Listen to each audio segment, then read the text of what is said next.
ચાંદીના ભાવને લઈને આવી મોટી ભવિષ્યવાણી। શું ખરેખર ચાંદી 5 લાખ સુધી પહોંચી શકે છે? રોકાણકારો માટે મોટી તક કે મોટું જોખમ? અને માર્કેટમાં અચાનક આવેલી આ તેજીનું કારણ શું છે? ચાલો વિડીયોમાં જાણીએ સંપૂર્ણ માહિતી। નમસ્કાર મિત્રો, આપ જોઈ રહ્યા છો ન્યૂઝ ભવન। વિડીયોને અંત સુધી જરૂર જોજો અને ચેનલને સબસ્ક્રાઇબ કરવાનું ભૂલતા નહીં। ચાલો શરૂ કરીએ। ચાંદીના ભાવમાં જે રીતે ઉથલપાથલ જોવા મળી રહી છે તેને લઈને અત્યારે રોકાણકારો અને સામાન્ય જનતામાં અનેક સવાલો છે। ચાલો આ ચોંકાવનારી ભવિષ્યવાણી અને માર્કેટના લેટેસ્ટ અપડેટ્સ વિશે વિગતવાર જાણીએ। શું ચાંદીનો ભાવ ખરેખર 5 લાખ સુધી પહોંચી શકે? હા, આ વાત હવે માત્ર અટકળ નથી રહી।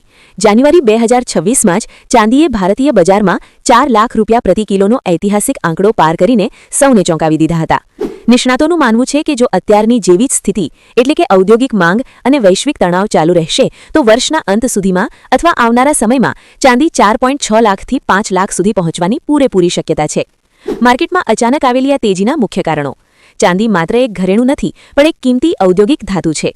આ તેજી પાછળના 3 મુખ્ય કારણો: ઔદ્યોગિક માંગ એટલે કે industrial demand, solar panels, electric vehicle એટલે કે EV અને AI ચિપ્સ બનાવવામાં ચાંદીનો પુષ્કળ ઉપયોગ થાય છે। દુનિયાભરમાં ગ્રીન એનર્જી તરફ જે રીતે ઝોંક વધ્યો છે તેના કારણે ચાંદીની માંગ આસમાને છે। વૈશ્વિક યુદ્ધ અને તણાવ, અમેરિકા ઈરાન વચ્ચેનો વધતો તણાવ અને મધ્ય પૂર્વની અસ્થિરતાને કારણે રોકાણકારો સુરક્ષિત રોકાણ તરીકે ચાંદી અને સોના તરફ વળ્યા છે। પુરવઠાની અછત: છેલ્લા કેટલાક વર્ષોથી ચાંદીનું ઉત્પાદન ઓછું થઈ રહ્યું છે અને સ્ટોક ઘટી રહ્યો છે, જે ભાવ વધારાનું મોટું કારણ છે। રોકાણકારો માટે મોટી તક કે મોટું જોખમ? અહીં સિક્કાની બે બાજુ છે।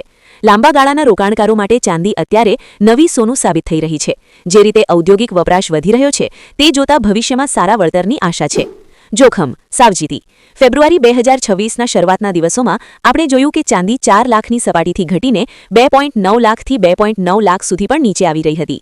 એટલે કે માર્કેટમાં ભારે વોલેટિલિટી છે। જે લોકો ટૂંકા ગાળા માટે રોકાણ કરે છે તેમના માટે આ જોખમી સાબિત થઈ શકે છે। ચાંદીમાં 5 લાખ સુધી પહોંચવાની ક્ષમતા તો છે પણ તે સીધી રેખામાં ઉપર નહીં જાય। માર્કેટમાં મોટા કડાકા અને તેજી બંને જોવા મળશે। તેથી જો તમે રોકાણ કરવાનું વિચારી રહ્યા હો તો એકસાથે મોટી રકમ રોકવાને બદલે જ્યારે ભાવ ઘટે ત્યારે ખરીદવું વધુ હિતકારક છે। તમારા રોકાણ કરતા પહેલા તમારા નાણાકીય સલાહકારની સલાહ જરૂર લેજો।